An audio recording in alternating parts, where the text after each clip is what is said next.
All right, good afternoon, everybody. Welcome to this latest 49ers live chat here on YouTube. Um, Again, thanks for joining and thanks for doing this. It's always impromptu with me. I don't plan ahead. It's just like if I have a few minutes, hey, let's dial this thing up. Let's get it going. So that's what we're doing here today. We are, what are we? 1 week and 5 hours, something like that, from the start of the 2025 NFL draft. And somebody in the Boston area texted me yesterday and said that he'd been hearing that maybe the 49ers were in the market to trade up, and asked me for my thoughts on that. And my initial thought was, yeah, I mean, the 49ers have been aggressive. We saw that in 2021, trading up from number 12 to number 3. And of course, spending the draft capital that they had to spend. Let me see, is my microphone on? I don't think it is. I wonder if, let's see if I can, I think I'm just doing this with the built-in mic. Let's see if I can get the settings here. Anyway, you can probably hear me. Okay, so we'll just continue on without the mic that I have. It's a good mic when it's working, and it's plugged in. But anyway. Thanks for joining me. Anyway, somebody from the Boston area. Would the 49ers be interested in trading up to number 4? And if they did, who would they be going up for? Would it be Abdul Carter? Would it be Mason Graham? And, like I said, the 49ers have been bold in the past. They have made, some aggressive decisions, whether it's trading for Trent Williams or Christian McCaffrey or Chase Young, or trading up from 12 to 3 for the right to pick whoever they deemed as the third best quarterback in that 2021 draft. Here's what it would cost the 49ers. And this is what I think, not necessarily a deal breaker, but do you really want to give up that 43rd overall pick to go up and get one guy? Is one guy worth that? With that 43rd pick, at the end of that section when you pick, if you're the 49ers, if you're picking number 11 overall and number 43, you could get, a quality defensive lineman. Heck, you could get 2 quality defensive linemen at 11 and 43. You could get an offensive lineman and a defensive lineman, or you could get, a linebacker, a defensive lineman, an offensive lineman, any combination of 2 players that should step in and help you immediately. So that's why I would kind of think that wouldn't be the play for the 49ers, because it just seems to me like they need draft picks. They have so many holes. There's so many players in this draft through the first 160 that can step in and help them, that I just wouldn't think that would be the play. So it would cost them to go up to, let's say, 5 overall. It would cost them that second round pick at number 43. If they were to go to, if they were to go up, say, to, what would that be? Let me just do the math here. They could go up 2 spots to 9th, and that would cost them the pick in the 3rd round at number 100 overall. That's late 3rd round or compensatory 3rd round. And so that's what you're looking at. If you give up that 5th, the number 75 pick in the 3rd round, you would, if you're the 49ers, you could then go up to 8, somewhere between 8 and 7. So that's why I don't think they would do it, just because of the picks you'd be giving up. Now, there's one thing, keep an eye on this. And this was some of the buzz I heard at the NFL annual meeting, is that the 49ers are very much in play to trade for a veteran after the draft. And so they really didn't fill any starting holes at all in free agency. After losing all the guys they did in free agency, they didn't replenish that roster with anyone who's able to step into a starting role. Maybe Jason Pinnock, maybe Trey Brown, although he'd be in the nickel package. He's not unseating Diamador Lenore or Renardo Green. Maybe for a short time, Demarcus Robinson, the wide receiver from the Rams, but he is subject to a 3-game suspension. That's something the 49ers are going into this eyes wide open. They know that there's that possibility. They're very aware of that. They still wanted him. So that hasn't come down yet. Speaking of a suspension, the 49ers had a practice squad player, international pathway player, Isaac Ellercone, an offensive lineman, who was hit with a 6-game suspension for violations of the league's policy on performance-enhancing substances.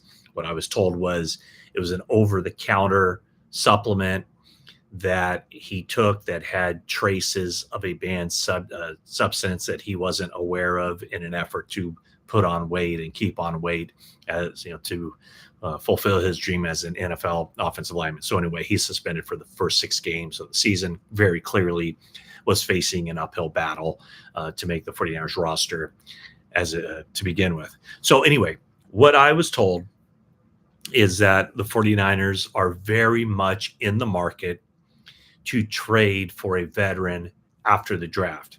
And that's probably contingent on what holes they filled during the draft and how they feel about where the roster is right now. So I wasn't told any names, nor was I told any positions, but here's 3 guys that I think it makes sense for the 49ers to look into trading for after the draft. And these would be post June 1 trades. And the reason it would make sense for the 49ers and it would make sense for the team that would be trading one of those players to the 49ers is because the 49ers do have right now at least 3 extra draft picks in 2026. Right now with the compensatory formula, far more losses than gains. According to overthecap.com, you're looking at 2 extra 4th-round picks and 1 5th-round pick. And that, of course, can change based on what happens with the production of those players, both the ones coming to the 49ers and the ones leaving. So they do have a surplus of picks, again, in 2026 as it stands right now. The other part about this is from the 49ers standpoint, they could see what holes they filled from the team that would be trading the players. In some of those cases, in all these cases, it benefits those teams on the cap to wait until post June 1 to trade a player. So here are the 3 players. I'm going to start with one that you know. And if the 49ers don't get a wide receiver in this draft that they feel can step in and make a contribution, what about Kendrick Bourne? Bringing him back. I know there has been interest in the past for the 49ers to bring Kendrick Bourne back. He's someone who the 49ers signed, 7 years ago as an undrafted rookie out of Eastern Washington with the red turf and all that.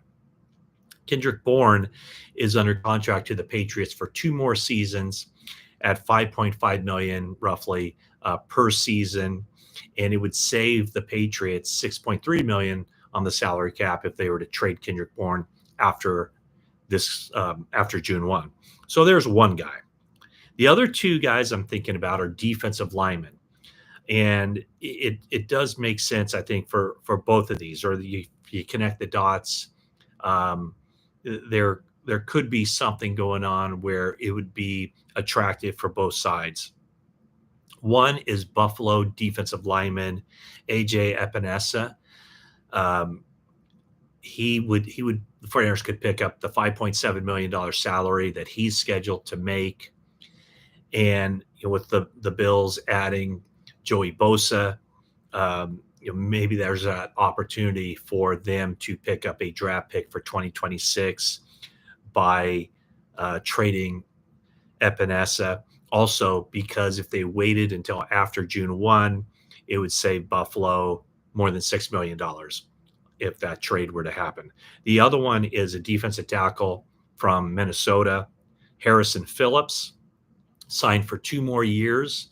Again, if the 49ers aren't able to get the defensive tackle that they want, in the case of Epinesa, if they're not able to get the edge rusher, these are 2 very good options and 2 guys that certainly can be had in a trade.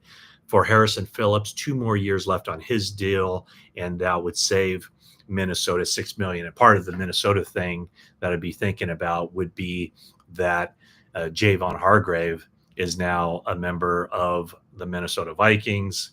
So therefore, there's that opportunity for them adding a player and then being able to kind of offset that cost by trading away a player. So something to keep an eye on. But if you're to ask me right now, which you're not asking me, but I'm telling you, I think it's a very, very good chance that the 49ers make a trade after the draft to acquire a veteran player. The draft day trades are a little bit more difficult to kind of figure out because a lot of it depends on which players fall, where the 49ers have those players rated on their board. And if it makes sense, if a guy's falling, go get him. Or if you have a cluster of picks that you like at number 11 overall and somebody's willing to trade up to 11, you can move back, still get a player that you would have taken at 11, but only you get them a little bit later and you pick up draft capital along the way. So that's kind of the quick rundown of what I expect as far as the potential for trades. Again, don't know who they have their eye on, but I do know, I feel confident in saying that I believe they've been talking to other teams and just trying to lay the groundwork for a trade that could happen after the draft. Also after the draft, as Kyle Shanahan said a couple of weeks ago, is that 49ers do plan on adding a veteran kicker after the draft who will compete with Jake Moody for the kicking job this season. All right, I'll just check out some of the comments, some of the questions on this live chat. Here's my one plug.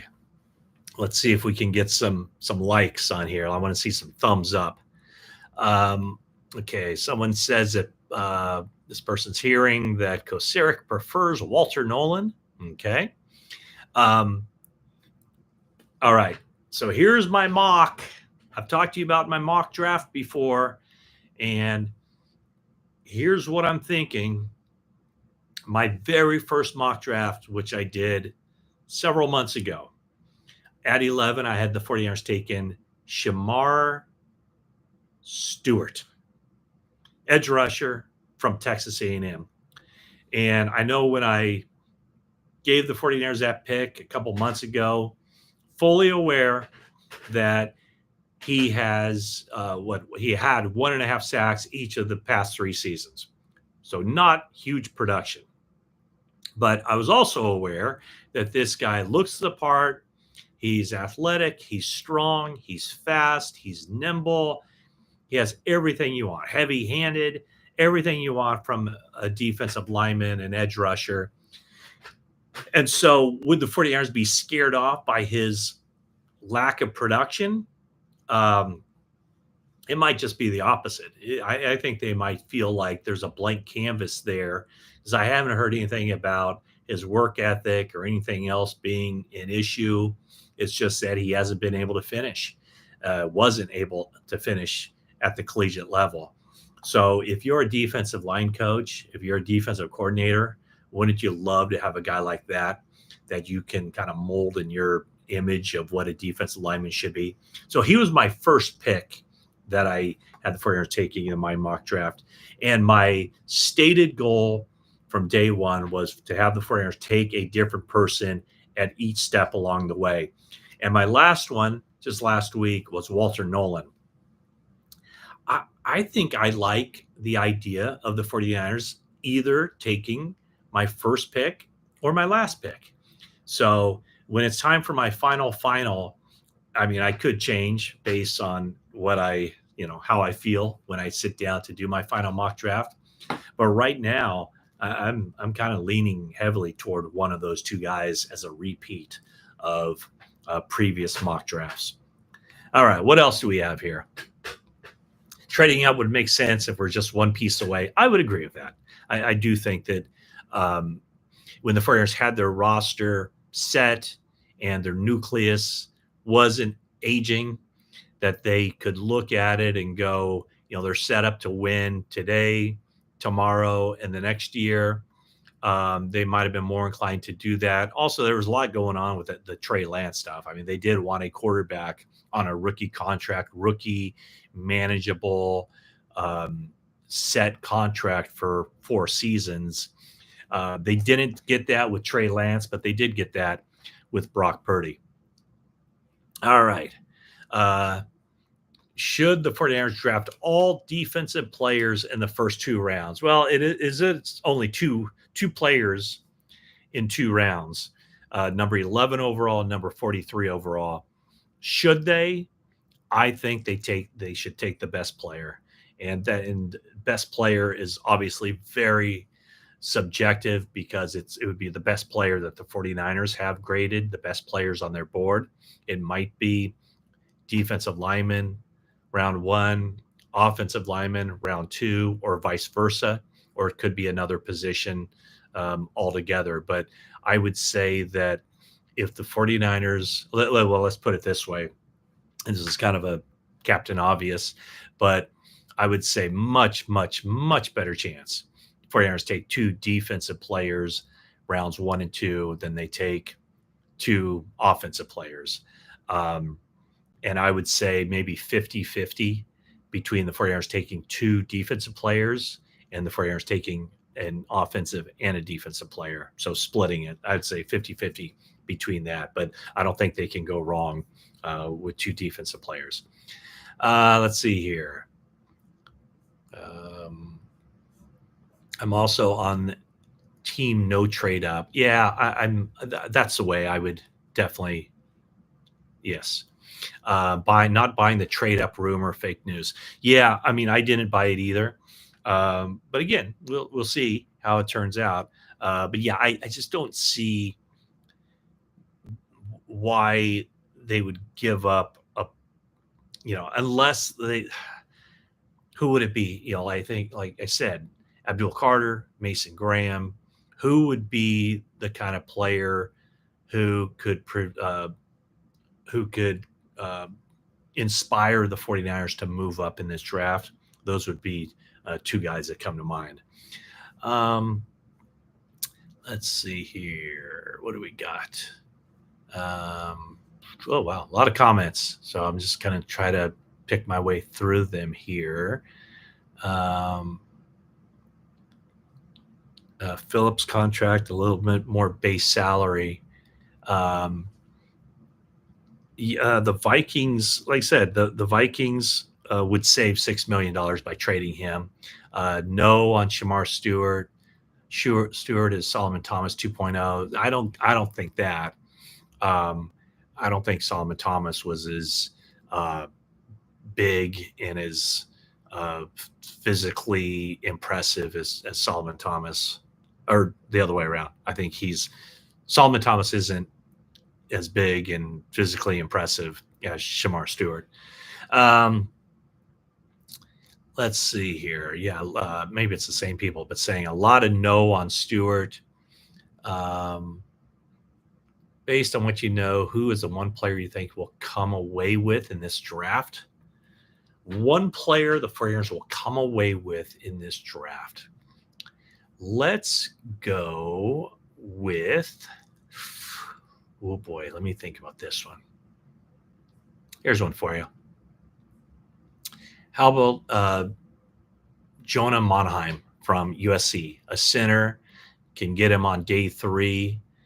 You get him on day 3 with a pick, say in the um, late 5th round, something like that. There's my one guy, um, a guy that would be considered a developmental player, somebody that potentially could be the starter for them in 2026. So that's just my knee jerk reaction right there. Uh, would we ever go up for Abdul Carter? That would be the guy I would think. I don't see Carter getting past 3. I certainly don't see him getting past 4. So you'd have to go up quite a ways to get him. Let's see, what else do we have here? Would rather have Walter Nolan than Stewart. Um, do you think all the national media mocking cornerback to us know something? No, I don't. Now, uh, not to say that they're not going to uh, draft a cornerback, but I think if the 49ers do draft a cornerback, the people who guessed that would just be guessing correctly. I don't think that they know. Uh, I don't think that they know. Let's see here. CBS just drafted the 49ers pick, took Walter Nolan. Okay. Um, Jalen Walker doesn't fit the system. Um, I did have Jalen Walker go into the 49ers in my mock draft 4.0.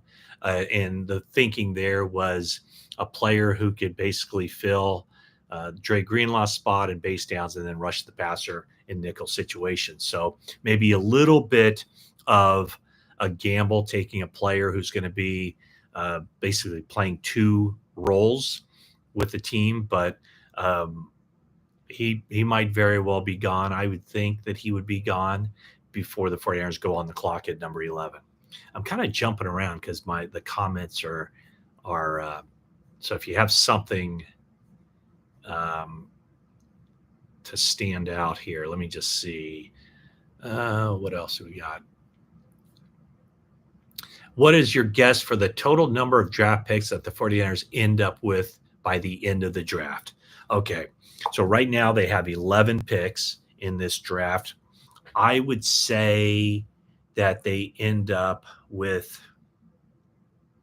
10 picks. I think they'll end up with 10 picks, maybe 9. 8 of those guys make the team, and I don't think it would be a trade up on day 1, but potentially a trade up on day 2. And using some of those later picks to go up and get somebody. So, if the 49ers can use their pick at 227 or 249 or 252 to go up and get somebody on day 2 of the draft, that's what I'm thinking.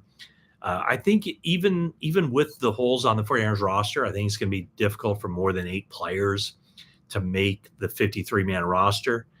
And then, as we saw with them last year, the only one draft pick did not make the initial 53-man, and that player, Jared Kingston, was claimed off waivers. So, the 49ers certainly don't want to be drafting for other teams on day 3. So I would say, yeah, let's go 9 or 10 draft picks is what the 49ers will end up with. What would it be? 10 days from now when the draft is completed. Of course, the draft starts on Thursday, a week from today. It continues. That's round 1, then rounds 2 and 3 on Friday, and then 4, 5, 6, 7 on Saturday. Let's see here. I'm going to go to the bottom. If the 49ers draft an offensive tackle, does that mean Trent is retiring? No, I haven't picked up on that at all. If they drafted an offensive tackle, it would mean, though, that they're setting themselves up for the future, that they wouldn't feel the need necessarily to start that player year 1 if he's projected to be the long-term left tackle.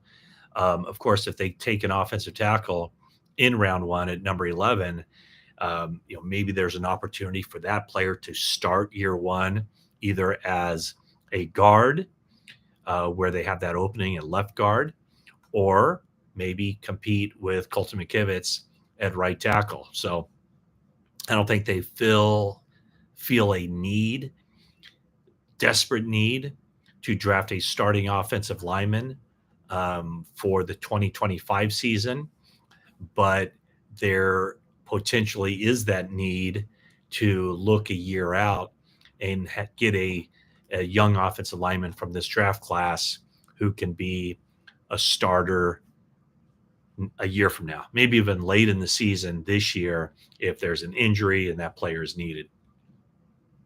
All right.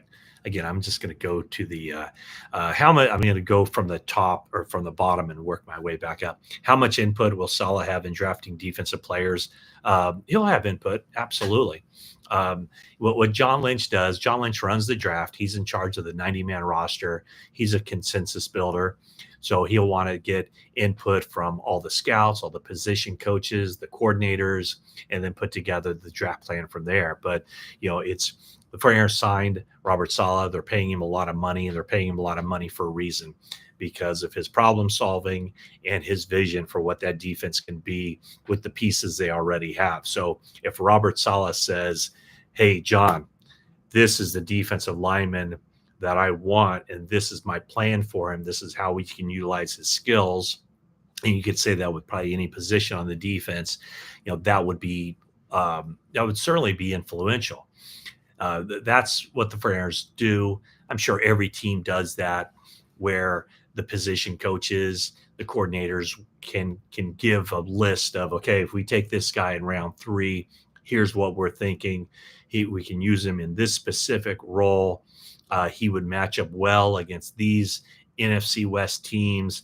And so will Robert Saleh have a say in this draft? I'd say he already does have a say in the draft by the individuals that have been brought in for the top 30 visits, and just by expressing his view on these guys. I mean, there's very little discussion for the most part that takes place during the draft. Those discussions are being formed right now as they put together their draft board. Let's see here. Who is the one guy you see mocked to the 49ers round 1 or 2 that you just can't see them taking? I haven't heard any. I don't know if I've seen any round 2 mock drafts. Round 1, and watch, this guy will be taken. The one guy in round 1 I just don't see them taking is Will Johnson, the cornerback from Michigan. And again, watch, they'll take him. But with the injuries, he played in only 6 games last year. He didn't show a real propensity toward throwing his body in there and coming up and run support. So I think the 49ers can do a lot better than Will Johnson. And as I mentioned, they already have 2 cornerbacks who will be the starters, I think. And I know Will Johnson is a tremendously talented player, had a really good 2023 season at Michigan. But I think that they can get a more impactful player in the first round. And then I believe that they can address the cornerback situation and get a nickelback type of player a little bit later, talking about rounds 3 or 4. Let's see here. Donovan Jackson, second round. Yeah. I had Donovan Jackson in my last mock draft. I had him going in the first round. So he would definitely, if he's there in the second round, he would be definitely a player the 49ers could look at. Let's see here. What do we got? Trade up for Nolan. Let's see, Graham. Trade down would be the smart move.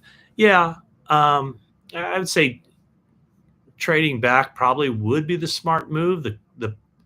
The obvious answer to that is, in order to trade back, you need some team that wants to trade up, and I don't know that that's going to be.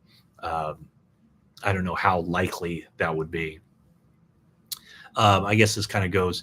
Okay, talk about the cornerbacks. Let's see here. I haven't. You know what I'll do at some point? Looks like I've covered just about all the questions that are in the queue right now. Somebody comes in with Tyler Warren, game changer. Yeah, I kind of felt that way. I had the 49ers taking him in my second mock draft, and a lot has changed since then, because when I had the 49ers taking him, I didn't think this was before the start of the new league year. I did not think that Kyle Juszczyk would be back with the team, and sure enough, they did release him. But then I did not necessarily see the 49ers going out in free agency and signing Luke Farrell to a contract that pays him, $7 million a year as the blocking tight end. The blocking tight end is very important in Kyle Shanahan's way of thinking, because what it does is it kind of locks down both ends of the line and enables the team to do stuff both in the running game and the passing game. But what I liked about Tyler Warren was this. If the 49ers were morphing from a two-back, one tight end base offense to a one-back, two tight end base offense, and Tyler Warren can line up all over the formation, in line, slot. He can line up wide. He can be in the backfield as a potential short yardage back.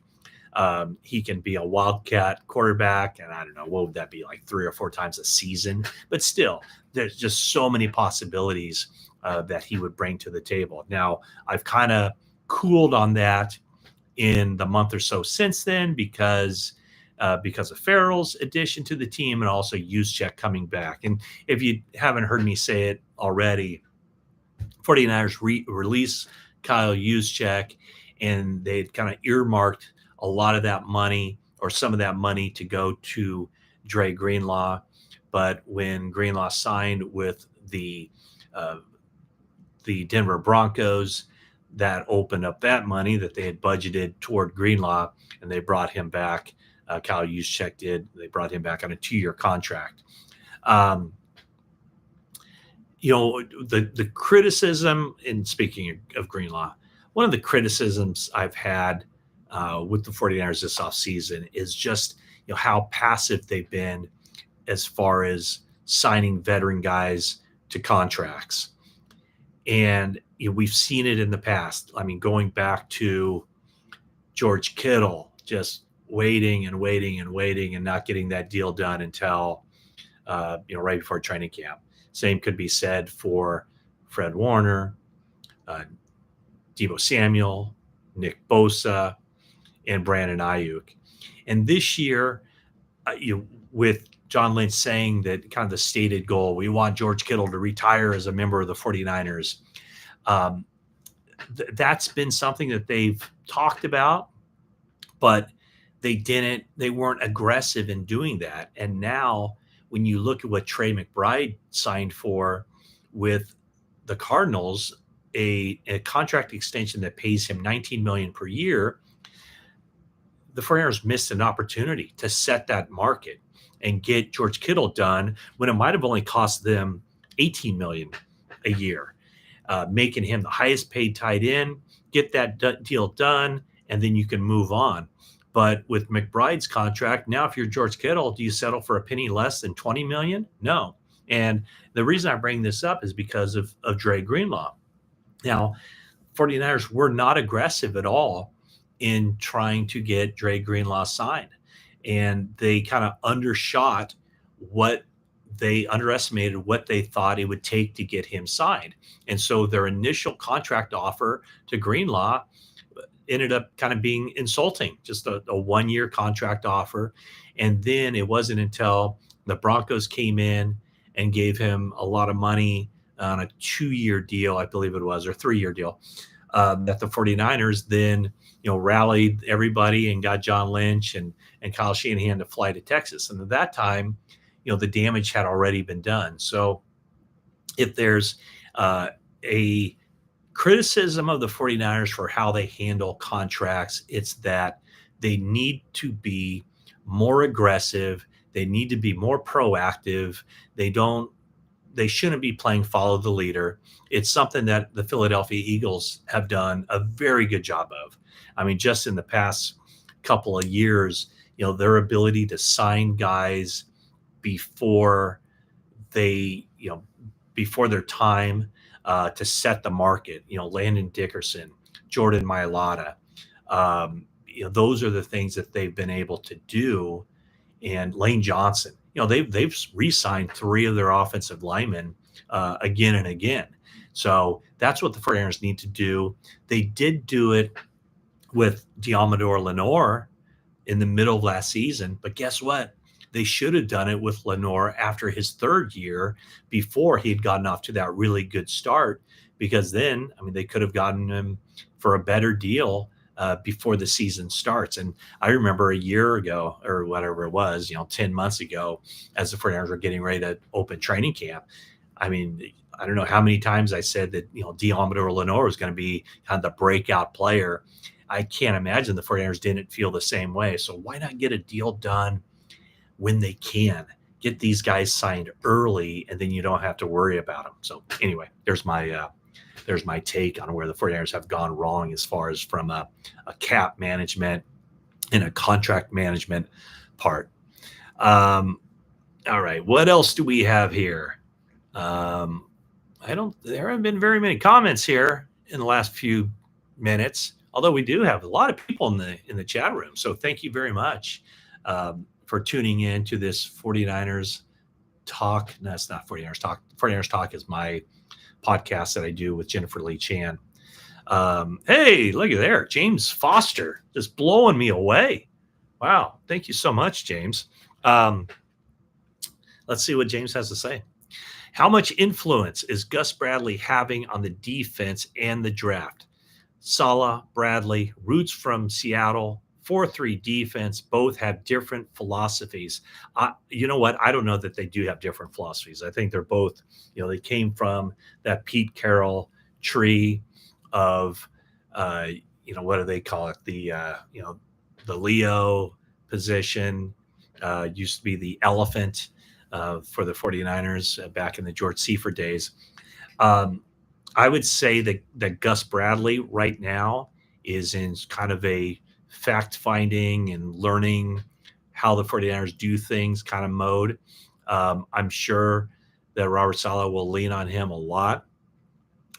Where I see it more is that, they come from similar similar trees, similar backgrounds. Saleh worked under Gus Bradley with the Jags when Bradley was the head coach there. So, I think, the person who has the most influence on the 49ers line of thinking at this point defensively would be Robert Saleh. Think about, not running the New York Jets, but being in charge of the football side of it, working with Joe Douglas over there with the Jets. Robert Saleh has his ideas of what he wants to get done defensively. So, Bradley, if something were to happen, and I guess this would be a good thing for the 49ers, if Robert Saleh were to get a head coaching job after this season, I think the very obvious heir apparent would be Gus Bradley to take over as defensive coordinator. Of course, 49ers would have to satisfy the Rooney Rule and interview some outside candidates for that position. But, as far as just the obvious next man in line, that would be Gus Bradley. So, as I see it now, I'm sure there probably won't be as many questions about Gus Bradley because he and Saleh are so familiar with each other. There won't be as many questions this year about what Gus Bradley is doing in comparison to a year ago when we were all asking, what is Brandon Staley doing on the 49ers staff?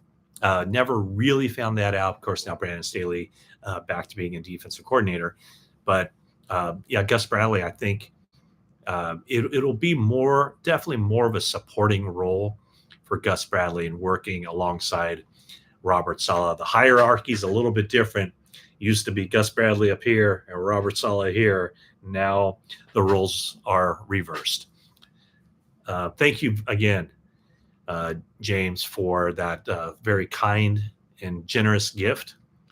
And let's see what else we have here. I think they may trade back and draft a D lineman from Oregon. Derek Harmon, I believe, is the person you're talking about. And to me, Harmon and Nolan are pretty similar. They're both three techs, right, who like to get up the field, get in the backfield, kind of play into what Chris Koceric wants, getting off the ball, getting in the backfield, wreaking havoc. So if the 49ers trade back, Derek Armand definitely could be in play. And you know what? Let's face it. Even if they don't trade back, the range where the 49ers could take a defensive tackle and who would that defensive tackle be? I mean, I guess it wouldn't shock me if they were to take Harmon at 11, even if they stay there. Hey, we got another one coming in from Silent. Silent, thank you so much. You are a very loyal commenter here. I thank you so much for doing this, and thank you for the gift. Any shot Shanahan gives up play calling like Reed. Any shot? None whatsoever. No, not a chance. Kyle Shanahan is seen as one of the best play callers in the league. It's an element that he enjoys. Now, he did some things last year that he hadn't done in the past. And one was allowing Clay Kubiak to call plays during the preseason. And then the last game of the season, as I reported that evening, Clay Kubiak called the plays for the 49ers in that game against the Arizona Cardinals. But I don't think that is going to be a long-term thing or anything that it becomes a standard practice. I think, Shanahan is seen, as I said, as one of the best play callers, and I don't see that happening at all. And I'm just trying to think who calls plays for Kansas City. Do you have that off the top of your head? Let me just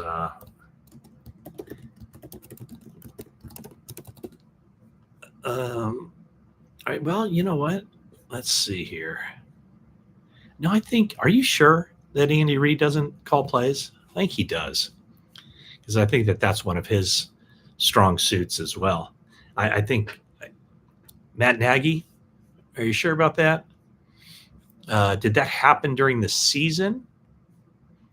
Oh, there we go. Yeah, it happened. Oh, no. Anyway, that's neither here nor there. But is everybody saying Matt Nagy? So, yeah. So, but anyway, to answer your question, I don't see that happening. I think Shanahan is, this might surprise you. Probably won't, because I'm sure you've heard it before. But the one thing you hear around the league from people is that, I guess outside the Bay Area, Kyle Shanahan is seen as one of the best play callers in the NFL. Let's just see what the results have been with Kyle Shanahan as the play caller. Here are the 49ers offensive stats, and let's just go with yards per game. Since 2019, the 49ers in yards per game have ranked 4th, 15th in 2020, 7th, 5th, 2nd, and 4th. So as bad as the 49ers were last year, they still were 4th in the NFL in yards per game. Now, here's the points. Last year, there was a huge disparity of 4th in the league in yards gained, but 20th in points scored. Maybe a lot of that had to do with the 49ers defense not generating many takeaways and not getting any short fields. It also has to do with the 49ers struggles in the red zone. But points scored, 3rd, 17th, 12th, 2nd, 3rd, and 20th. So I don't think there's any reason for the 49ers to give that up, or for Kyle Shanahan to change an offensive philosophy, offensive system, offensive play calling, setting up plays, all that has, I think, generally worked. What else do we got here? a lot of give and take on the. Okay, what do we have? Oh, okay. Matt, do you attribute the success to last year's draft to Adam Peters being gone, or do you view it more as a gamble? Also, when are you coming to Bend again?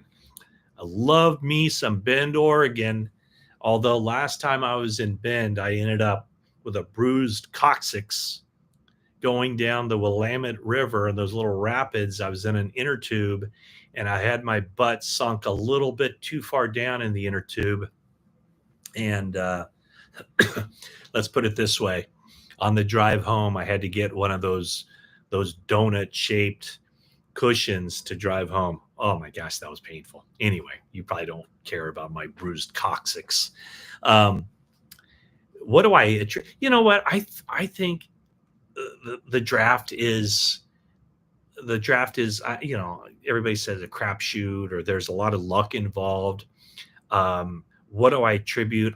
When you talk to the 49ers, and of course they're gonna, they're not ever gonna say anything other than this, but John Lynch says that every year they look at their draft process and they refine it, they make little tweaks, but he felt like their draft process has really been dialed in as far as what they're looking for, how they involve the scouting department overlapping with the coaching staff.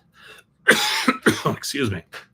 And so I think he just feels like every year that the 49ers draft, they tighten it up a little bit better. So, but no, I don't think Adam Peters leaving is the reason the 49ers drafted well, because it looks like the Commanders drafted pretty well as well. Hey, you know what I'm going to do? This is going to be really horrible YouTube viewing. And let's see how many people are in this room. 116. I'm going to run really quickly, get a glass of water, and come back here. And I want to see how many of you people are ready to leave me. I want to see how many stick around, but also time me to see how fast I can do this. So you ready? 3, 2, 1, go.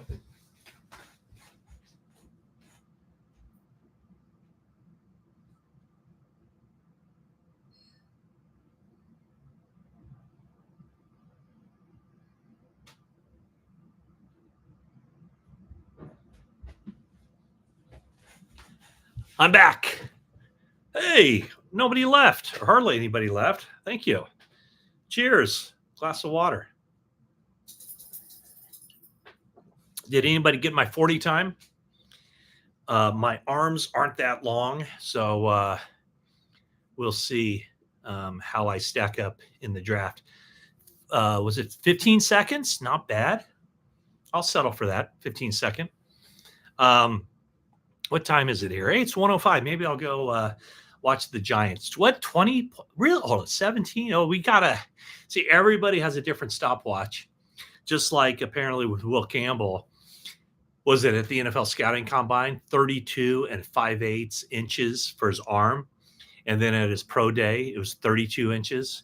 Like, come on, people. How difficult is it to get a ruler or a tape measure that works? I don't know. Okay, what else do we have here? Yes, okay. All right, I think, let's see, possibility of 49ers draft a cornerback with their first pick. I guess the issue, here's what I think.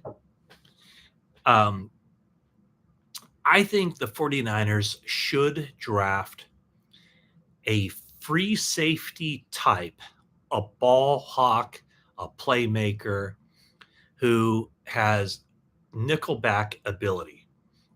And maybe this guy doesn't necessarily fit exactly what I'm talking about, but I don't think, to get a nickelback, you don't need to draft in the first round or the second round. The 49ers have found really good cornerbacks later. I think that might be one of the positions like they feel they've kind of got that dialed in.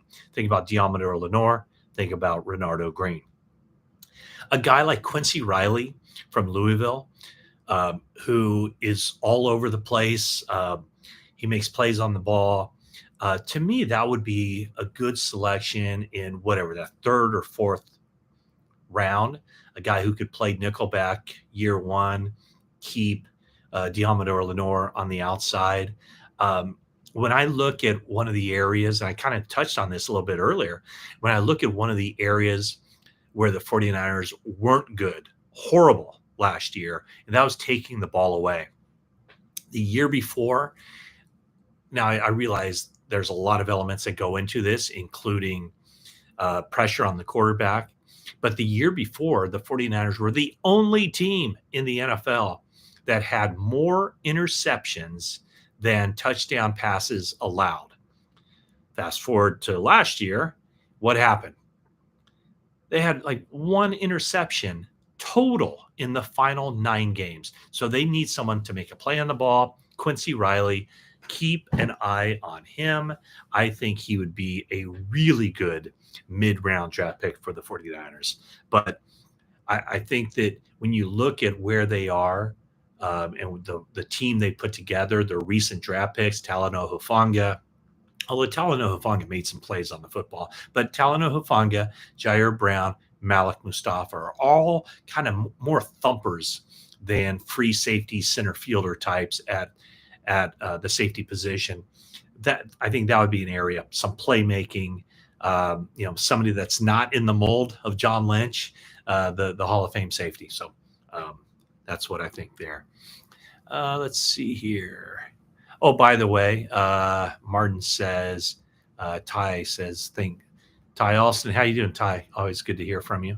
Yeah, might not be. Are you going to be making any games next season on the road? At some point, I'll have a little bit of news about my upcoming season and how my responsibilities are changing a little bit.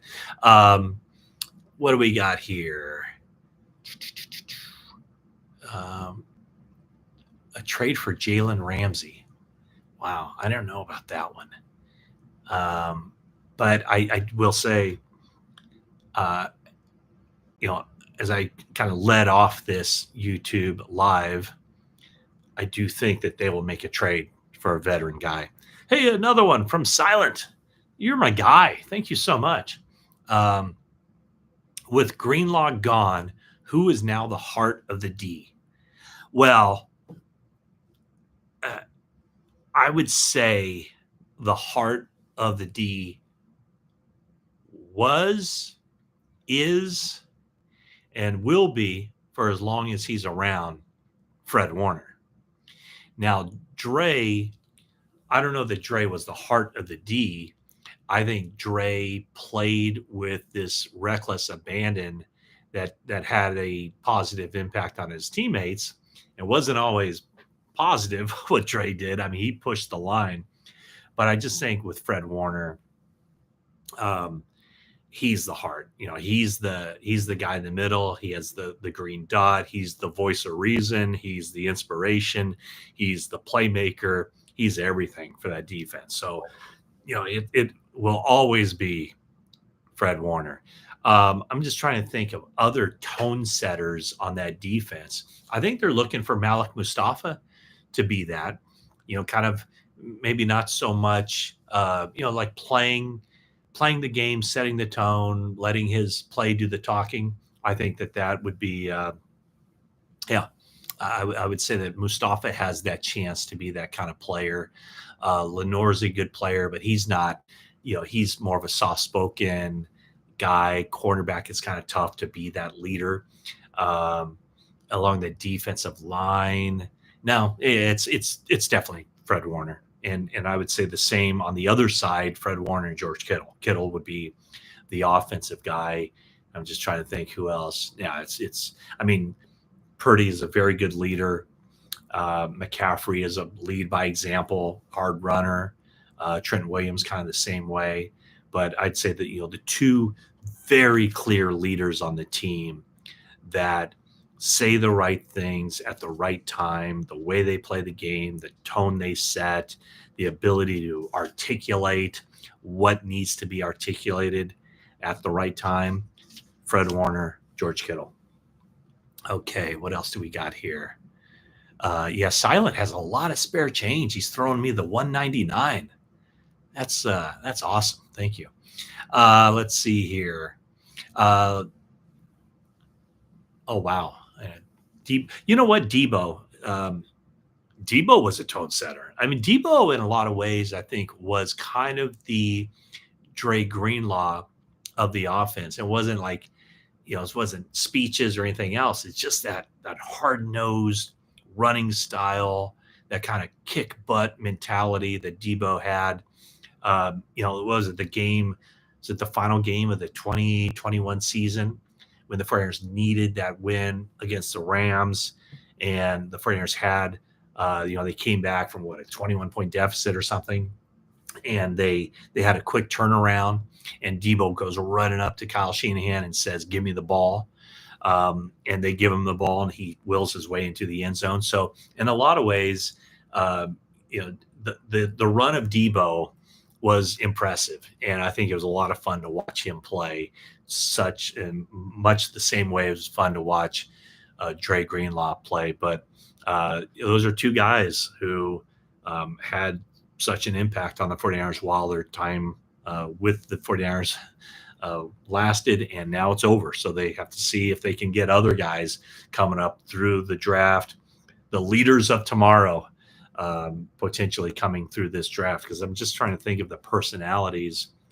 As good as the rookie class was last year, I'm not sure that they had those, they got those kinds of guys, last year. And you wouldn't expect a rookie to step up, it's kind of that speak when spoken to mentality. But, they need some butt kickers from this draft. All right. I think we're getting close to wrapping this thing up. Don't want to, this is about as long as I go, an hour of just nonstop stuff. Oh yeah, there's a joke there.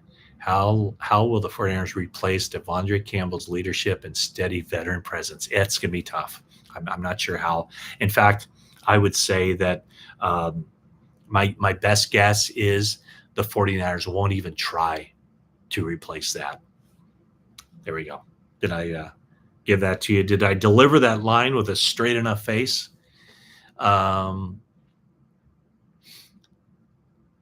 Conyers is a tone setter in waiting. So Texas Tech tight end, probably a 5th or 6th round draft pick. Let's see.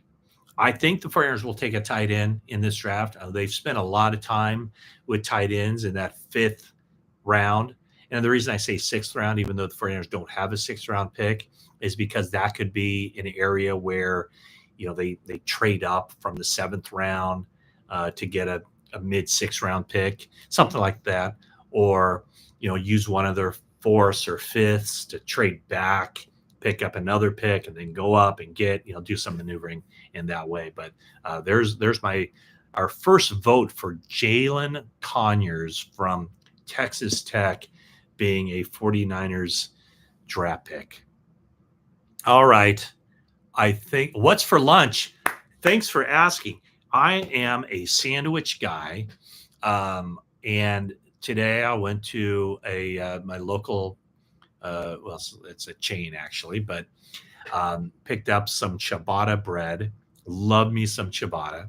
I have some salami, some sharp cheddar, and we're going to just load up a sandwich and sit down and watch the Giants and the Phillies, and have a few phone calls out. I wonder if I did the silent notifications.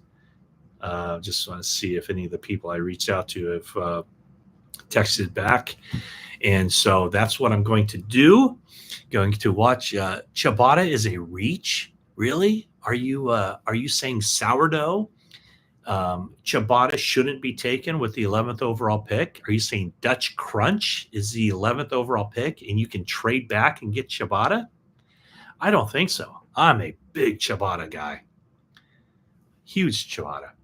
Um, Pete, to answer your question, I do. It happens a couple times a week. So yes, I do. Do you see the 49ers taking a quarterback on day 3? No, but it wouldn't shock me. But I do think that they already have their 3 quarterback. My thought would be that they sign an undrafted rookie, but right now I think they have their 3 quarterbacks with Brock Purdy, Mac Jones, and Tanner Mordecai. Okay, I am going to do this a ciabatta bread burger. Oh boy. Okay, that's it. Thank you so much for sticking with me for 1 hour and 40 seconds and counting. Thanks so much to everybody. Thank you for the generous donations from silent. Is that what we call them? Donations or super fans or whatever it is. James Foster, thank you. Appreciate everybody who lasted through my sprint, my mad dash to get water, which now my throat is. And who knows? Maybe we'll do this again real soon. So again, thank you so much for tuning in, and enjoy the rest of your day. And we'll see you back here real soon.